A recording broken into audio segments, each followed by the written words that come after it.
A groundbreaking discovery solving one of ancient Egypt's greatest mysteries. For the first time in more than a century, a new royal Egyptian tomb has been discovered. They thought they'd seen it all. Pyramids, pharaohs, treasures buried for millennia. But then came the tomb, sealed for over 4,400 years, hidden beneath layers of sand and silence. What archaeologists found inside didn't just rewrite textbooks.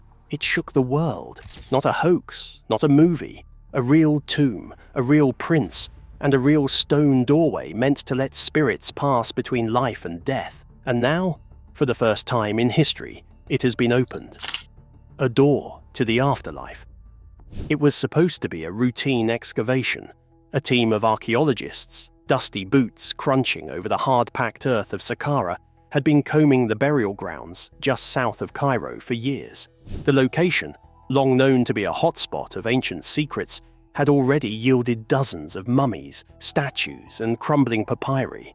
But no one expected what would happen next. The crew had just opened a narrow shaft, descending into a 40-foot deep tomb, sealed tightly by time. The air was still, stale, and dry. What they found at the bottom wasn't just bones. It wasn't just another crypt. It was a door. Not just any door, but a false door, carved from pink granite, standing over 14 feet high.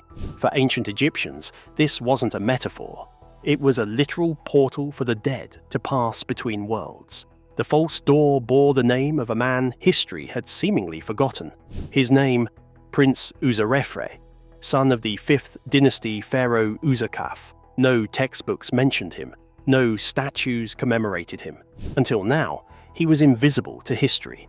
But etched into the pink granite were royal titles that left no doubt.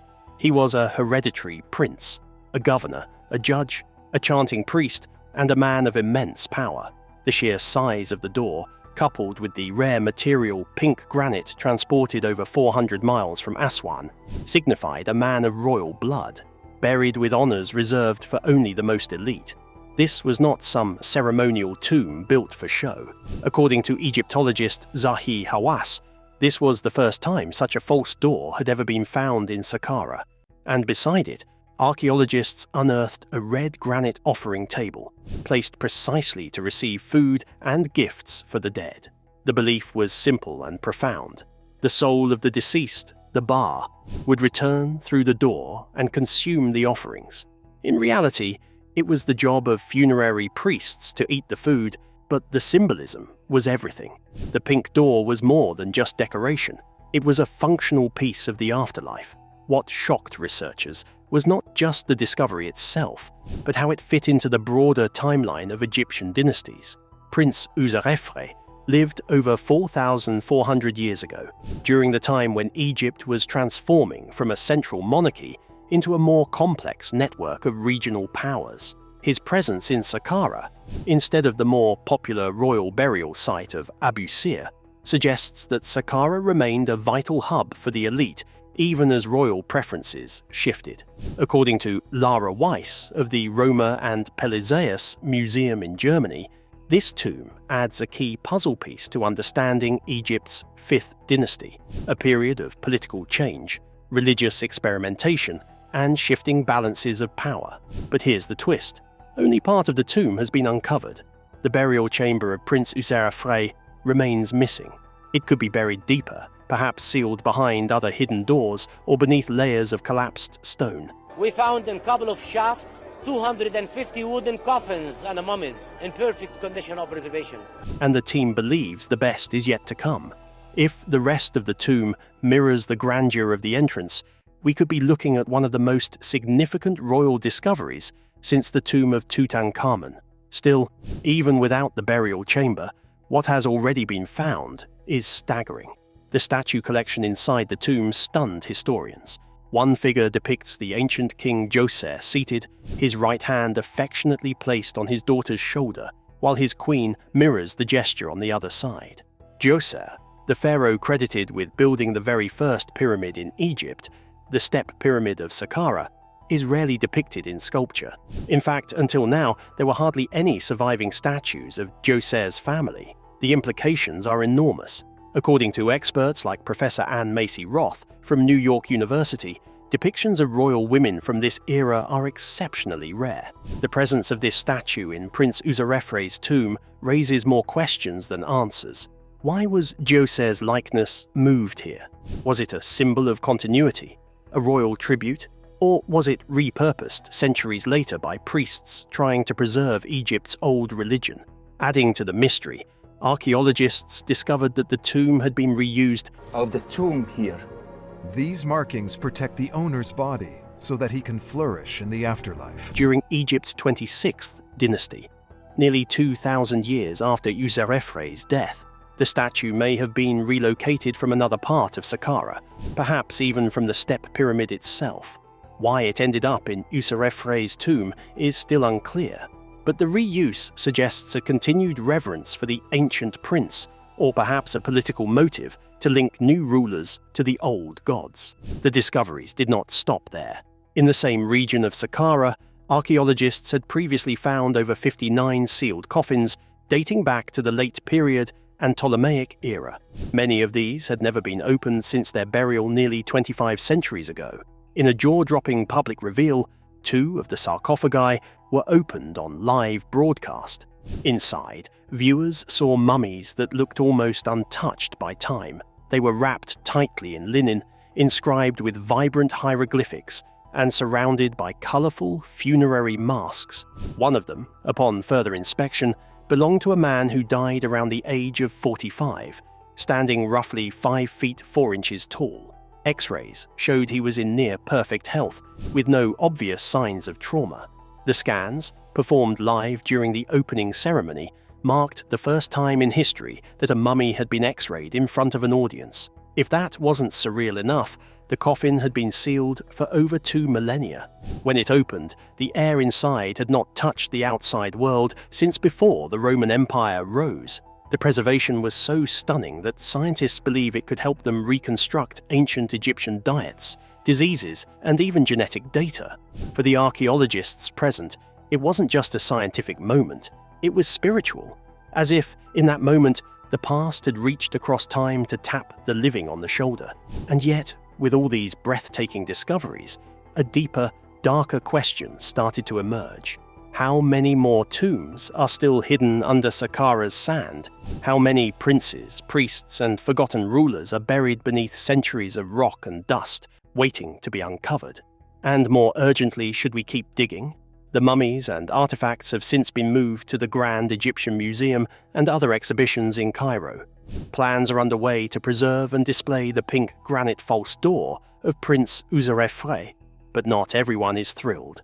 A rising number of critics argue that these discoveries should be left untouched, buried with their secrets. Some cite ancient warnings about curses. Others raise moral concerns about disturbing the dead. After all, would we want our graves unearthed and our remains placed behind glass for strangers to gawk at? It is a question Egypt continues to grapple with. But for now, the digging continues, and what lies beneath may change what we thought we knew about ancient Egypt. Because if the false door of Userefre leads anywhere, it might not just be to the afterlife. It might be the greatest secret Saqqara has ever held. And if you thought this granite portal was bizarre, wait until you hear about the sealed shaft just 50 feet away. Inside that tunnel, archaeologists discovered something so old, so unusual, and so unnerving that even the most seasoned experts were left speechless. The door that opens to the dead. It wasn't just any stone slab. It was a portal. When archaeologists uncovered the pink granite false door of Prince Userefre's tomb, they didn't just reveal a chunk of ancient rock. One of the highlights was the discovery of the first intact papyrus in over 100 years. They unlocked a symbolic gateway believed to connect the world of the living and the dead. In ancient Egypt, these doors weren't decorative. They were spiritual conduits. The soul of the deceased, it was believed, would pass through the false door to receive offerings from the living and return to the afterlife. And the one recently unearthed in Saqqara? It's the largest and most luxurious ever found in this sacred necropolis, nearly 15 feet tall, carved from granite hauled hundreds of miles from Aswan, and dedicated to a prince no one even knew existed until now. Prince Userefre, son of King Userkaf, is a name that never appeared in the official historical canon. No ancient papyrus, no temple inscriptions, no trace in modern Egyptological archives. Until now, his false door changed everything. It bears his name and titles in clear inscriptions, identifying him as a hereditary prince, a judge, a governor of 2 regions, a minister, and even a chanting priest. Each of those titles isn't just ceremonial, they tell a story about power, religion, and influence. This wasn't just royalty. This was someone who had real control, religious authority, and judicial weight in the early 5th dynasty, a period marked by both architectural innovation and political transformation. And let's talk about that pink granite. In ancient Egypt, pink and red granite were reserved for the gods and the elite. Quarrying it from Aswan and transporting it over 400 miles to Saqqara wasn't just expensive, it was a logistical nightmare. So why go through the trouble? Because this door wasn't just a tomb marker, it was a statement. It told the ancient world, and now our own, that Prince Userefre was no ordinary royal. The color alone would have communicated power. Pink granite caught the light differently than limestone. It glowed. In ritual processions or ceremonies, this door would have shimmered like a beacon, signaling that a powerful soul rested behind it. But what archaeologists found nearby added even more intrigue. A red granite offering table sat close to the door. In ancient practice, this is where priests and family members would leave food and gifts. Egyptians believed the deceased could magically consume the spiritual essence of these offerings. So while the living ate the physical food, the dead absorbed the ritual energy. The existence of this table suggests Userefre had priests assigned to maintain his memory, perform rituals, and sustain his presence in the afterlife. This wasn't a forgotten prince. This was a man enshrined in memory, power, and religious continuity, until time itself buried him. Zahi Hawass, one of Egypt's most renowned archaeologists, has led the charge on the dig. He stated that this is the first time a false door like this, of such grandeur and size, has ever been discovered in Saqqara. Most false doors from this period are made of limestone. The fact that this one is granite not only signifies elite status, but raises questions about the resources available to Prince Userefre. Was his father, King Userkaf, funneling special funds into his son's burial? Was Userefre being groomed for something more, perhaps even kingship, before fate cut his life short? But here's where it gets even stranger. Inside the tomb, a statue was found not of Userefre, but of King Djoser, who ruled centuries earlier during Egypt's 3rd dynasty. The statue wasn't placed randomly. It was carefully installed alongside his wife and daughters, all sculpted in striking black granite. Experts are baffled. Why would a statue from Djoser's era, the same Djoser who commissioned Egypt's first pyramid, be moved into a tomb that was sealed nearly 200 years later? Was it placed there as a relic, a blessing, or some royal hand-me-down to reinforce dynastic legitimacy? Or was it reused during a later period, as signs suggest the tomb was occupied again in the 26th dynasty? That possibility alone has Egyptologists spinning. Tomb reuse is not uncommon in ancient Egypt, especially during periods of political instability or revivalist religious fervor. But the repurposing of such an elite burial site hints at deeper reverence for Userefre's legacy, or perhaps a scramble to harness the tomb's spiritual energy for a new occupant during a national crisis. Either way, it adds a second layer of narrative to an already twisted tale of burial politics and shifting power. Prince Userefre's burial chamber hasn't even been found yet. The team has uncovered only a portion of the tomb, and based on its size and the grandeur of the elements already revealed, expectations are sky high. Some experts believe that once the chamber is located, it may contain the most intact 5th dynasty royal burial ever discovered. It could include more statues, ritual texts, personal belongings, or even an untouched sarcophagus, which would be the crown jewel of early dynasty archaeology. But there's one complication. The area around Saqqara is unstable. Shifting sands, underground tombs, and the potential for collapse make excavation slow and dangerous. There's also a question of how much should be opened at all, considering fears of curses and the sacredness of the site. Still, the anticipation is growing. What if Userefre's tomb changes the understanding of how 5th dynasty princes lived and died? What if he had ambitions for the throne? What if he was erased from official records because of some dynastic betrayal, a failed rebellion, or even a secret alliance with temple factions that conflicted with royal interests? His elaborate burial and the luxury of his tomb suggest a man whose influence may have rivaled even his royal relatives. But then, why was he forgotten? That's the core mystery. The grandeur of the tomb says he mattered. The granite says he mattered. The priestly inscriptions say he mattered. Yet history said nothing. Until now, the tomb is a paradox, a bold statement of legacy buried beneath centuries of silence. So what's next? According to the Egyptian Ministry of Antiquities, excavations will resume around the deepest layers of the tomb structure. Advanced scanning and drone imaging are being used to map the substructure, with hopes of uncovering chambers yet untouched by looters or environmental decay.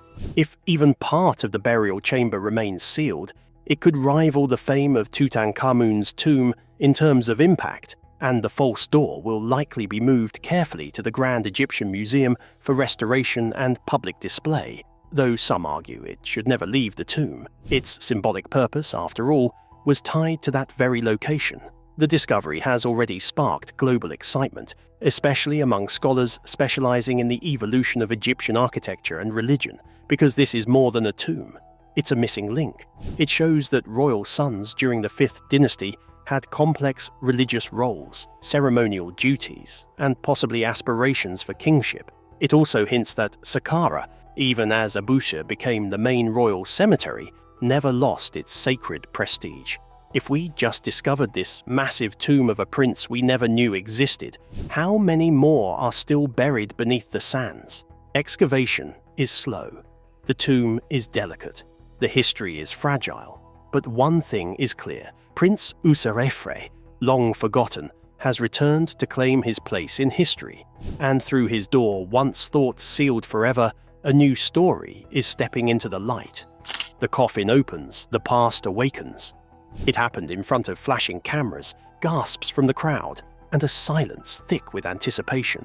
When archaeologists opened one of the Saqqara coffins live on stage in 2020, the moment felt almost theatrical. But what they revealed was nothing short of extraordinary. Inside the ancient wooden box, buried for more than 2,000 years, was a mummy so well preserved that even its burial wrappings still shimmered with color.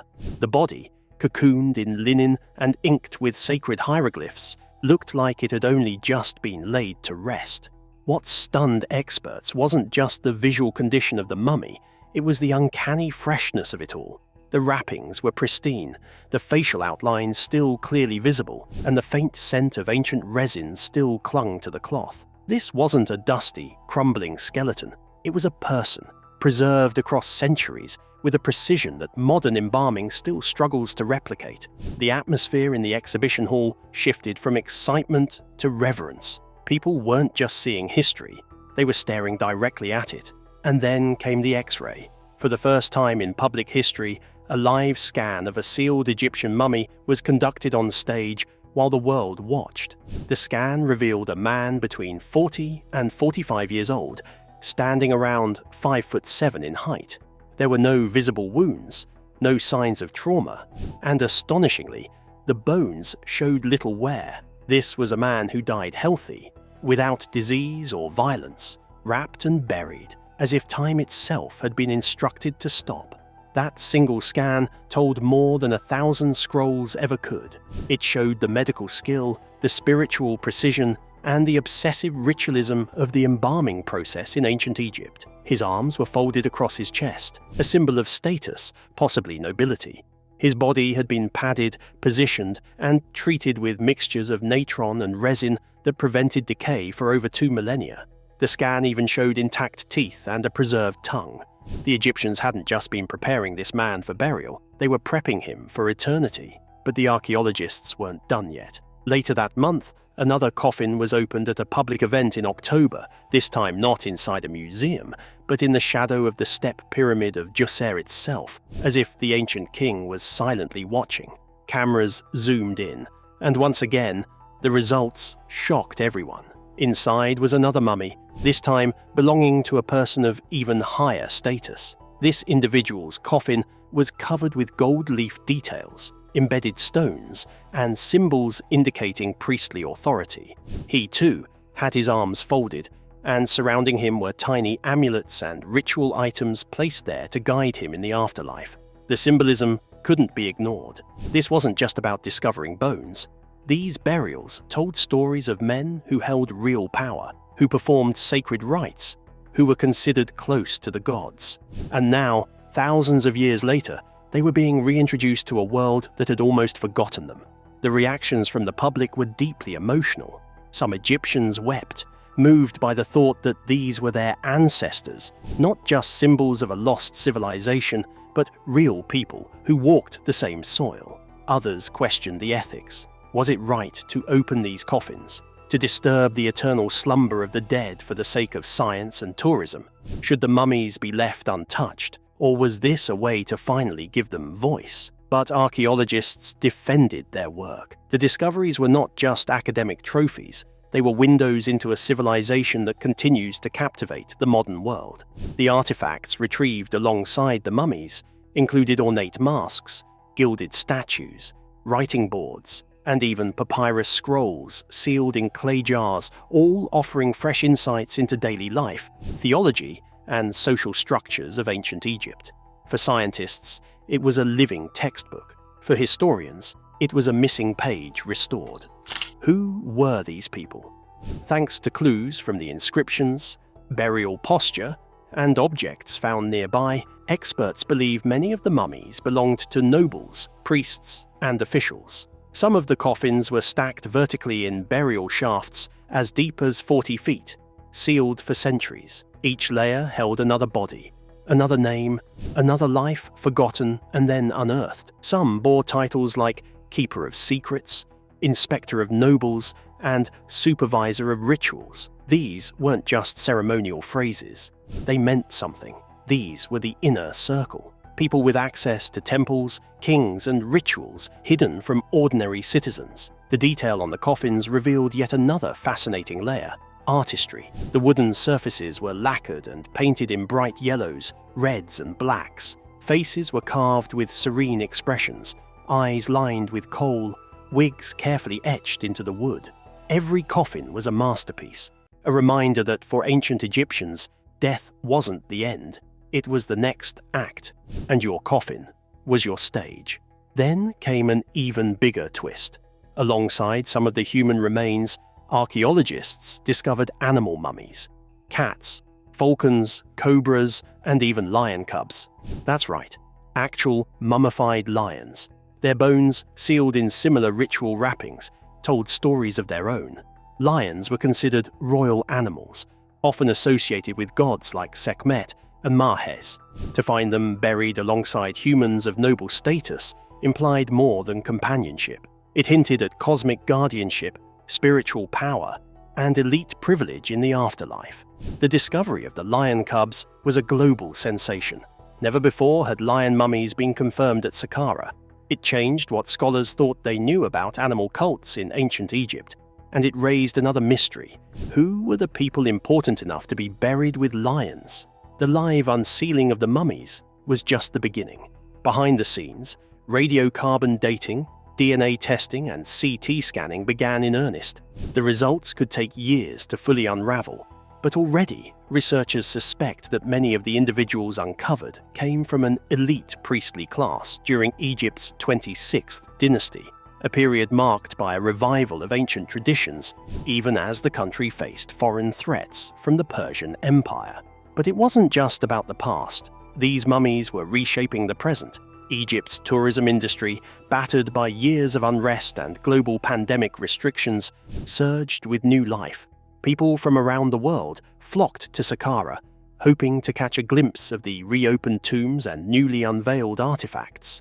The Egyptian government fast-tracked the transfer of key findings to the Grand Egyptian Museum, now set to become the most advanced archaeological exhibition site in the world. Still, not everyone was cheering. A growing number of Egyptians began calling for the reburial of the mummies. They argued that these were sacred ancestors, not props. Their tombs were meant to remain sealed, not opened for international display. The phrase, "leave them in peace," became a hashtag. Even some scholars began to question whether public spectacle was undermining the spiritual significance of the burial rites. And then there were whispers of something else, the curse. As media attention grew, so did old legends.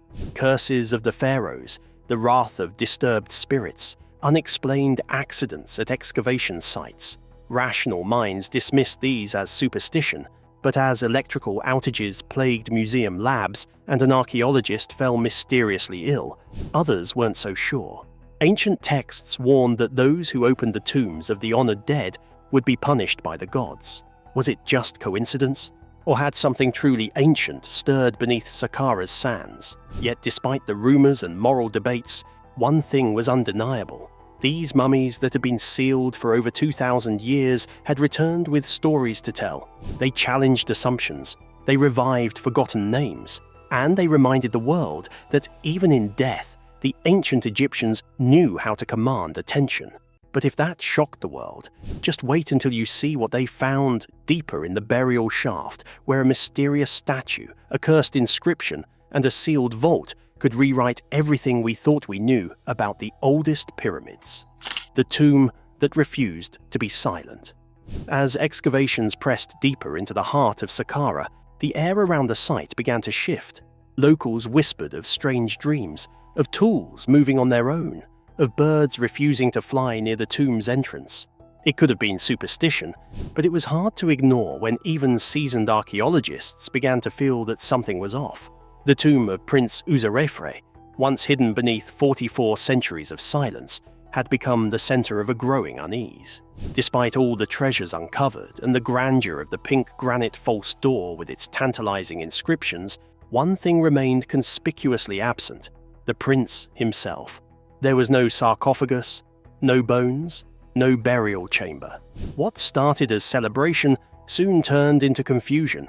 The team, led by Dr. Zahi Hawass, had followed every known protocol. Ground-penetrating radar confirmed that the tomb extended further underground. But the deeper they dug, the more puzzling the structure became. Chambers looped back on themselves. Sealed passageways opened into empty rooms. Trapdoors led to sand-filled voids.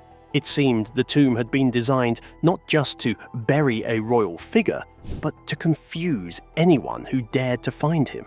Then came the smell. Inside one of the lowest tunnels, just large enough for a man to crawl through, workers broke into a sealed vault.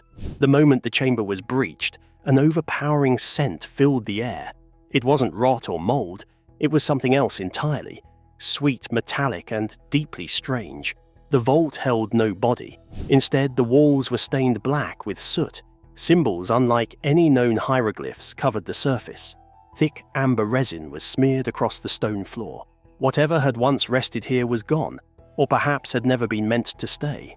Older workers started refusing to enter the tomb. Some walked off the job. Others claimed they were being followed by shadows. Even those who dismissed the supernatural were baffled by the electromagnetic interference plaguing their equipment. Laptops crashed, drones failed, cameras shorted out the moment they crossed the threshold of the false door. Something inside that tomb was resisting the excavation. It wasn't just an archaeological mystery, it felt like a presence. And others were watching too. A quiet delegation from the Ministry of National Security arrived at the site. They asked few questions and gave no explanations. They didn't touch the artifacts or interview the archaeologists. They only examined the inner chambers, especially the ones marked with unfamiliar symbols. One official was heard asking whether any inscriptions mentioned the Gate of Re's shadow. Within hours they were gone, and access to the tunnel was restricted. No official statement followed. In press releases, the tomb was said to be under further study. But privately, a new team arrived. This one was composed of language experts, physicists, and historians of obscure religions. They weren't there to protect relics. They were trying to decode something. And what they found might change everything we thought we knew about ancient Egypt. The symbols in the soot-covered vault weren't random.